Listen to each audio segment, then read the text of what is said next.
The Florida Panthers failed to secure a second point in Boston on Monday night. Not only that, but they lose two players in the process. We discussed how that transpired and more here on the Locked On Florida Panthers podcast. Your Locked On Panthers, your daily podcast on the Florida Panthers. Part of the Locked On Podcast Network. Your team every day.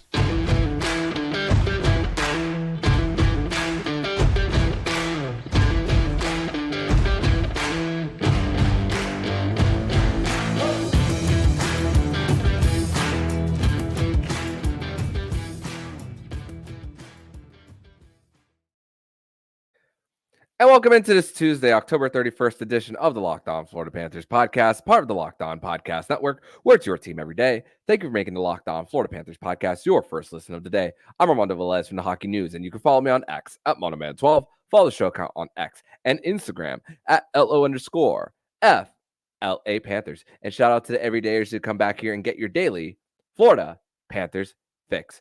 And today's episode is brought to you by FanDuel. Make every moment more. Right now, new customers get $150 in bonus bets with any winning $5 money line bet. That is a $150 $150 if your team wins. Visit FanDuel.com/locked-on to get started. So the Florida Panthers go into Boston, a highly anticipated matchup. Even Jim Montgomery speaking to the media after their morning skate, talking about that's one of 82 for tonight. It's more than that. That this is the team that came into their building, ended their season after the historic run that they had. And man, did the Florida Panthers look like that team that was really off to the races really early on. But unfortunately, with the Florida Panthers, we knew that the Boston Bruins were going to have a little bit of a jump in the second period. Panthers go out to a 2-0 lead. Bruins get it inch closer and closer. Go into the third period with a lead, and then the Florida Panthers unfortunately lose this one in overtime. But in the middle of it, they do lose two players on their roster in this game as the Florida Panthers only get 1 point on the night at TD Garden. And man, like we spoke about, like I said at the very top, the Florida Panthers, they were buzzing and only allowing 6 shots on goal in the first period, none in the last 5 minutes and 13 seconds for the Panthers.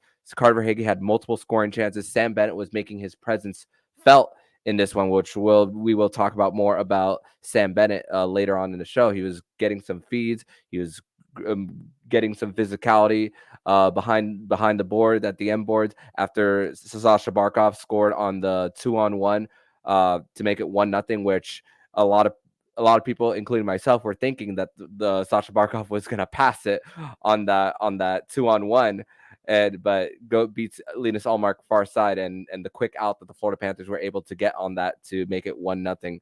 And even with Barkov stripping the pocket of Matt Poitras to get it to Reinhart and that connection. The great thing is, even though they lost, the connection of Reinhart and Barkov continued to click as the game as the first period was going.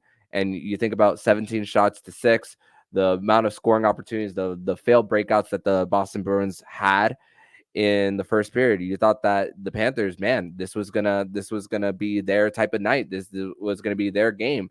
But I'm wondering what the conversation was for Jim Montgomery going into the locker room, going into the second period as well, about just not being happy about his team's effort going into that. And Jim Montgomery had a little bit of line shakeups, and also at that time they had 5 defensemen at the time, because Matt Grzelcyk went out halfway through the first period as well.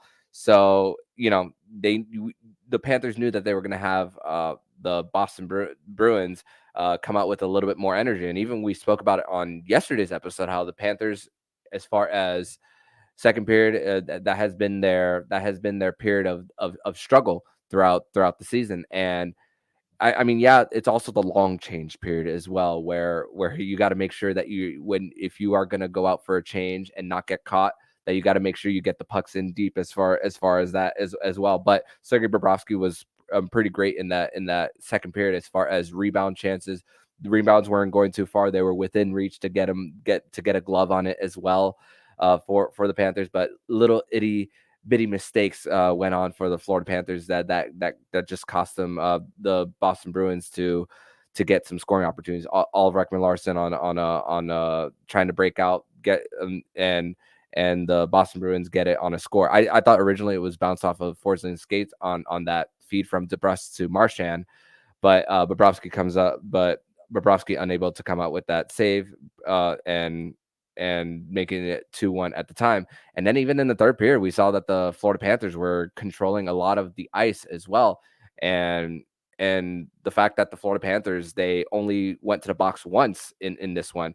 And the one time that they did go to the box was actually a game saving, a goal, possibly saving a goal, when Oliver Ekman-Larsson tripped up David Pastrnak, where David Pastrnak was on the doorstep. Sergei Bobrovsky didn't look to be set, and then the shot goes off of his left pad when he's not even set, and Oliver Ekman-Larsson goes in and trips him. But the Florida Panthers also had their opportunities on the power play. 9 total minutes of them being up on the man advantage as well. And this is a Boston Bruins team that has only given up 1 goal on when they're on the PK this whole season as well. So just a frustrating night, as the Panthers got 12 power play shots as well on the night, and just the fact that the Bruins as well, they were down to 4 defensemen when Charlie McAvoy took that shot to Oliver Ekman-Larsson in the head, with 10:32 left in the third period as well. You saw the puck moving, you control play, you only allowed 4 shots on goal in that period. It's a 60-minute game. The Linus Ullmark stood tall. The Panthers still crashed the net often, but Linus Ullmark was hugging the post. He was, and so many times that the Panthers were trying some wraparounds too. Sam Bennett had one earlier. Carter Verhaeghe had one as he tricked Hampus Lindholm going one way and then going for another. And Linus Ullmark was just reading them so well on the night as well. And you got to tip your hat to the Bruins, Linus Ullmark, because they definitely stole this game from the Florida Panthers. And this is also a game where he outrushed the Boston Bruins 11-5, and the second line, even in the beginning of the game through the first period, they didn't even allow a shot against at 5-on-5 after the first period as well. So, and even when the Florida Panthers even when the ice was tilted during the Boston Bruins' direction in the second period, I kind of like what I saw from the guys like Nico Mikkola, Dmitry Kulikov, and Gus Forsling, as they were getting their sticks in the proper places, as far as not getting the most quality of looks as far as rushes, but it felt like a very controlled period, even though the Boston Bruins did outscore the Panthers in that period 1-0 at the time. And thinking that you're going to have your peaks and valleys in the game. You're going to have opportunities to go the other way. You might have them get caught in a change as well. But your 2 goals are only scored in the first period and nothing after that. I mean, you get 37 total shots in the game, including overtime. You control the play in overtime as well. You saw, which was the Florida Panthers' first overtime game of the season as well. And you see all different types of players, combinations. Yeah, you lost some players in this game in Sam Bennett and Oliver Ekman-Larsson, but also the Boston Bruins lost 2 defensemen too. And before we go into when we thought this game was won or lost, if the Panthers were to win this game, I would have, even if they didn't score on that power play, I would have said, oh, from the time that Charlie McAvoy got the match penalty, and because the Boston Bruins were down to 4 defensemen, and they were going to have to log the extra minutes and carry the load, and not getting more time to rest. So the Panthers were going to find their way to score, right? No, unfortunately, no. That was not the case for the Florida Panthers, as they failed to score on that 5-minute major that they had, and Lundell going on that top unit in place of Ekman-Larsson. and a lot of and crazy to think for power play too, the combination of Etulis Thureinen, Nick Cousins, Kevin Stenlund, Gus Forsling, there as well. It was a lot of different players playing on different units as well. No, a lot of things were put in a bottle on Monday night as the Panthers dealt with injuries with Sam Bennett making his season debut, just a freak accident colliding with Hampus Lindholm, and not going to speculate, but that didn't look good as he was unable to put some weight on his left leg, and Oliver Ekman-Larsson going out with that headshot from Charlie McAvoy in the middle of the third period as well. So Panthers, they failed to get that second point, and it feels that Linus Ullmark definitely stole this one for the Boston Bruins.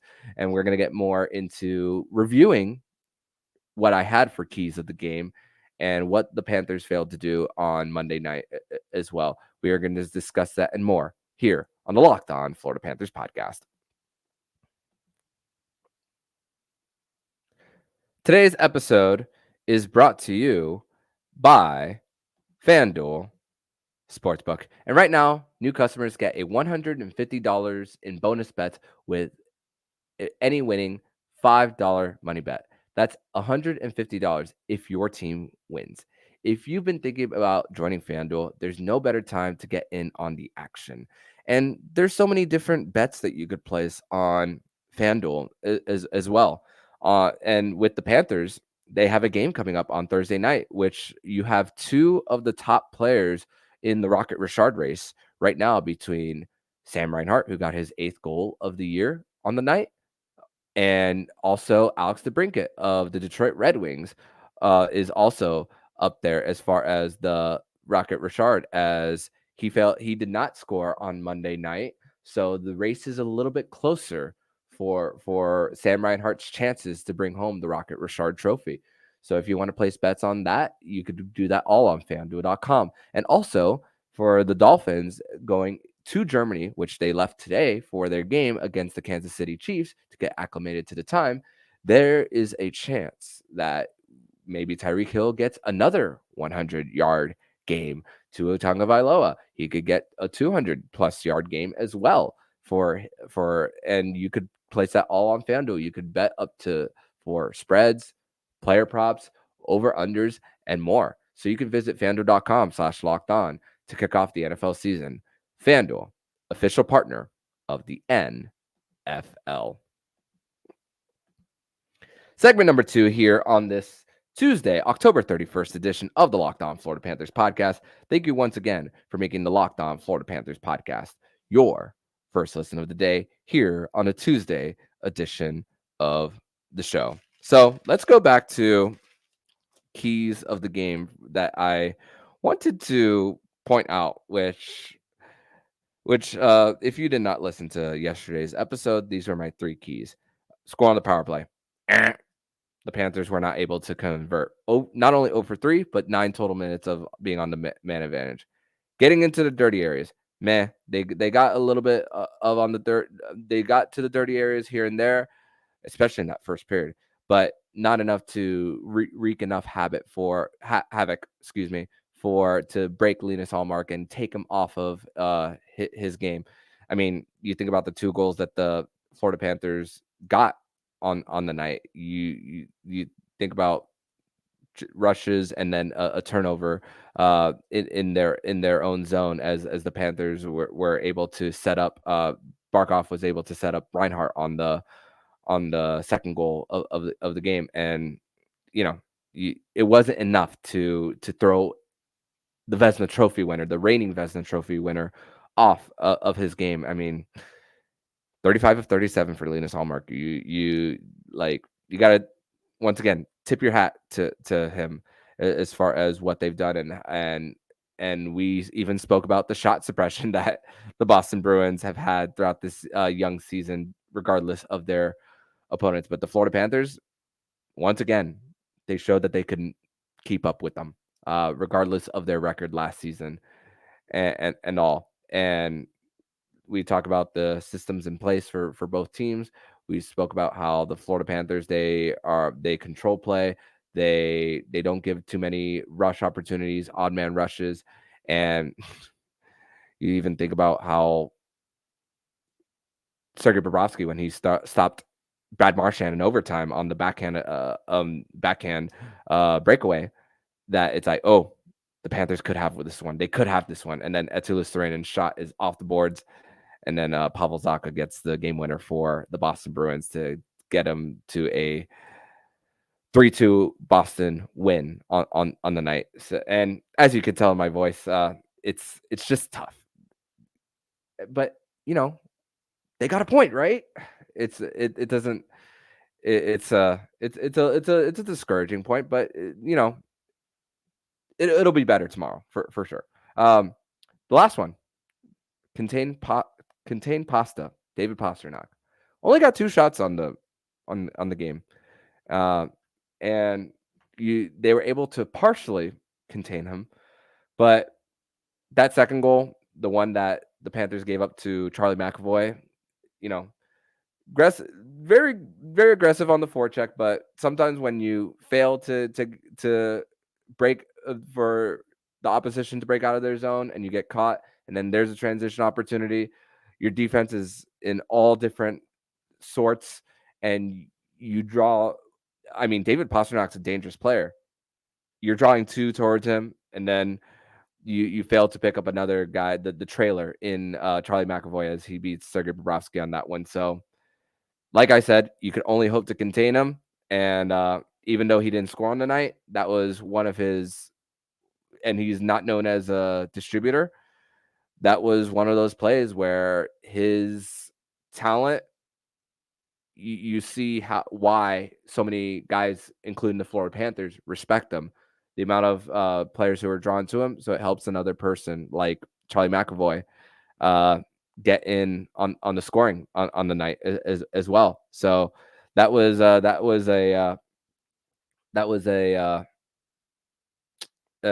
tough break for the Panthers as well, because you're up 2-0. I mean, the Panthers were up 2-0 in Game 7 back on April 30th, which October 30th, I didn't even realize this was exactly 6 months to the day when the Panthers won Game 7 in overtime. And this is why you don't get excited after 20 minutes of play when the Panthers were dominating in period number 1 as well. So, when did we think this game was won or lost? I said in the first segment how if the Panthers were able to pull this off, I thought this game would have been won when the Boston Bruins went down to 4 defensemen with the match penalty for Charlie McAvoy. But when I thought this game was lost was when they were when they were not able to cash in on their 5-minute major on the power play. And you're on the road. You played a hell of a great road period in period number 1. Hell of a road period in period number 3. And even had the majority of the chances in the overtime period. Let me look real quick at the chances, at the actual shots on goal. It was actually 2-0 in the overtime period, but the Boston Bruins were getting their bodies in front of the pucks as well in that overtime period. And the Panthers had a good amount of zone time as well, but just couldn't get it to the net. And like I said earlier, you give up only 4 in the third. And it's the Boston Bruins, they get the quality even when they don't get the quantity of shots. And that's where this team can kill you as far as that. And that looking back at it, the failed to cash in on the power play, and that 97.1% PK rate that the Boston Bruins have, man, is that looking even better after tonight for them. And it's It's a little bit of a crush for now. And the players, they even said it post game. It's not one that you are satisfied with. You thought you should have gotten another point. Barkov said it. Gus Forsling said it. Paul Maurice even said it as well after the game. And you know, you you'll still face them 3 more times. That's the great thing about this. And it's only game 8 of 82. So the Panthers, they still have a good enough chance to get on the better side of this road trip as they finish it off against the Detroit Red Wings and the Chicago Blackhawks later on in the week. But we are going to transition over to segment number 3, where we are going to talk about the injuries to Sam Bennett and Oliver Ekman-Larsson that they had on the night in Boston. We are going to discuss that and more here on the Locked On Florida Panthers podcast.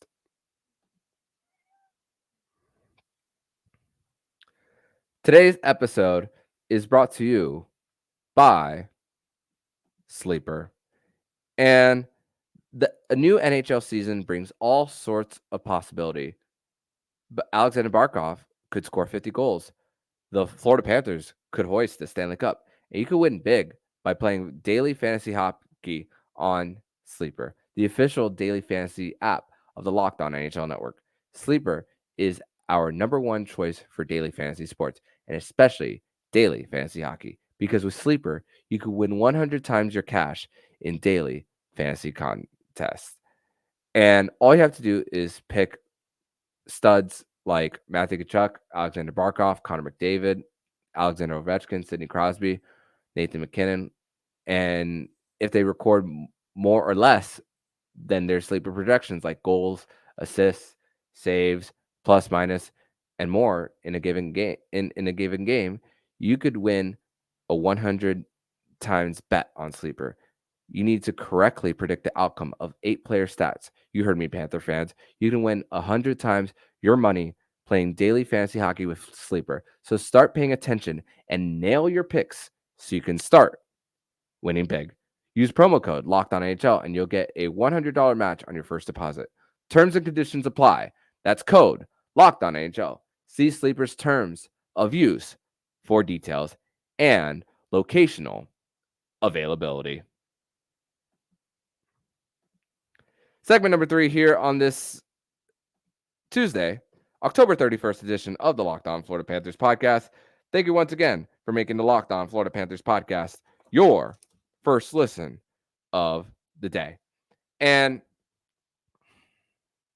man, it's for the Panthers and just the excitement of Sam Bennett being back in his first game, and the fact that the last time we even spoke about it on yesterday's show about how last time that Sam Bennett returned to the lineup for the Panthers in game 2 of the first round against the Boston Bruins, about how impactful he was immediately. And yeah, Sam Bennett was impactful on the night. 11, but Sam Bennett finishes with 11 shifts, a -1, and one shot on goal on the night. But just that freak incident with Hampus Lindholm around the goal line while the Panthers were on the power play, mind you, it's just devastating as he came back from one lower body injury only to get another. And the lower body injuries have been an issue for Sam Bennett in his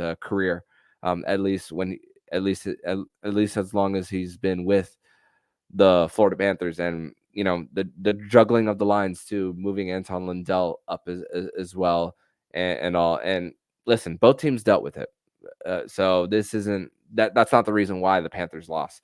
The reason why the Panthers lost was Linus Ullmark was just hard to get through. That's really what it comes down to. You put 37 shots on goal, you should be able to win most nights.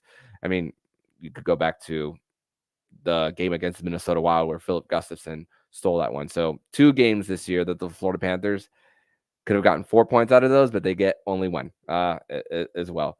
And Oliver Ekman-Larsson, Bobrovsky, think about that. Let's talk about that sequence once before. Bobrovsky was making so many saves, a lot of zone time for the Boston Bruins.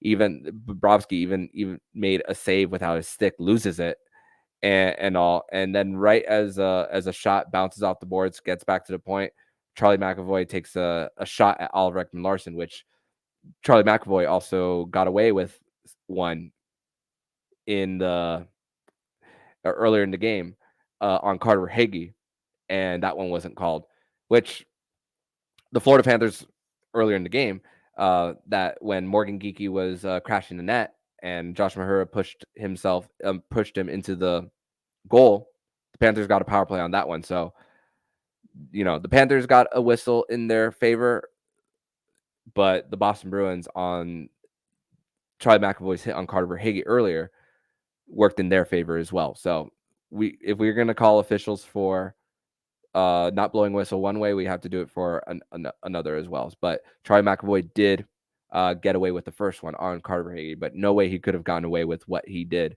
on Oliver Ekman-Larsson. Did not return to the game as well, as he was a little slow to get up as well. And the Panthers, they went with that 5-forward power play towards the end of the game, and Barkov was the point man. The puck was moving around quite a lot in that, but the Panthers, as far as not getting through on Linus Ullmark, I mean, you get 6 shots on goal, but the Boston Bruins were able to get clears when necessary as well. And Barkov even spoke about after the game how you wish that you could get more of those as well on the night, and lots of missed opportunities out there to make Linus Ullmark even more uncomfortable as well on the night, as that was your opportunity to really put a stamp in this game as well.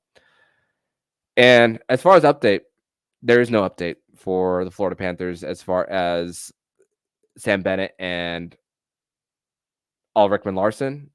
Paul Maurice spoke about after the game how they will be evaluated tomorrow. And the Panthers are off tomorrow. They don't practice tomorrow. They will be flying to Detroit or staying in Boston, one of the two. But as far as the practice schedule, from what I've seen, they are off tomorrow.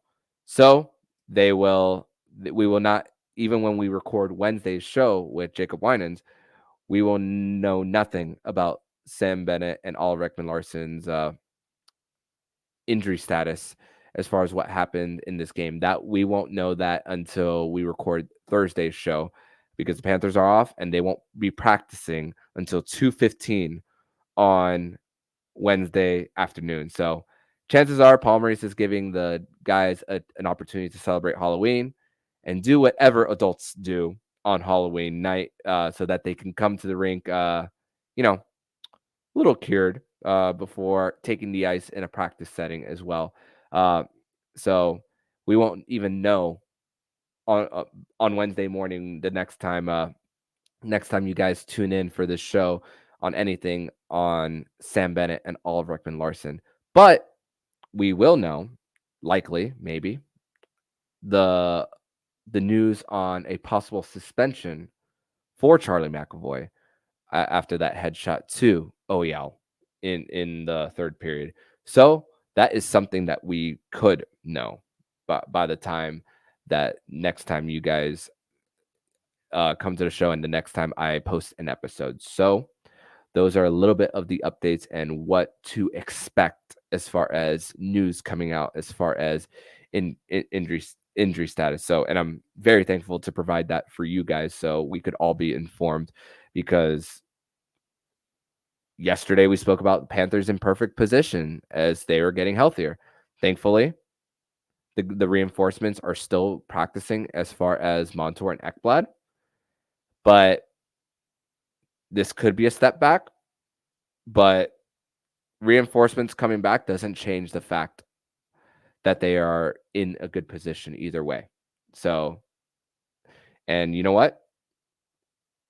With Mike Riley still not playing a game, this could be his opportunity if OEL is unable to go against the Detroit Red Wings on Thursday night. But once again, the good news is the Florida Panthers have 2 days off to get to kind of know where they're at as far as health going into it. So that's the good thing about what's going on with the injury status as far as both Sam Bennett and Oliver Ekman-Larsson. But thank you guys for listening to this post-game edition of the Locked On Florida Panthers podcast, as the Florida Panthers dropped by a final score of 3-2 in overtime against the Boston Bruins. Get a point, but the Florida Panthers attitude, especially now after getting to the Stanley Cup final, is we can't be satisfied when this team gets the loser point, and you want those two. And the Florida Panthers definitely felt that they missed that opportunity to get that second point, and that is just goes to show the culture that is in Sunrise, Florida. And every dayers on Wednesday, it is going to be a Winans Wednesday edition of the show. We could and cannot wait to hear what Jacob has to say about the headshot that Charlie McAvoy had on Oliver Ekman-Larsson, and if we are aware of a suspension, about whether we think it was deserved or not based on the amount of games, or if he even gets a suspension at all, and we have an opportunity to rant about it. So you might want to tune in to Wednesday's show with Jacob Winans, because it could possibly be a fun one for sure, as you know, we find out more and more about everything else. But in the meantime, if you like what you're hearing, please subscribe to the podcast to be notified every single time the Locked On Florida Panthers podcast jumps into your podcast feed. Don't forget to also subscribe to the other shows on the Locked On NHL network, including Locked On NHL, Locked On Fantasy Hockey with Flip Livingstone and Steer Roden, and Locked On NHL Prospects. Thank you once again for making the Locked On Florida Panthers podcast your first listen of the day. So I'm Armando Velez, signing off. And you've been listening to Locked On Florida Panthers podcast, part of the Locked On Podcast Network, where it's your team every day.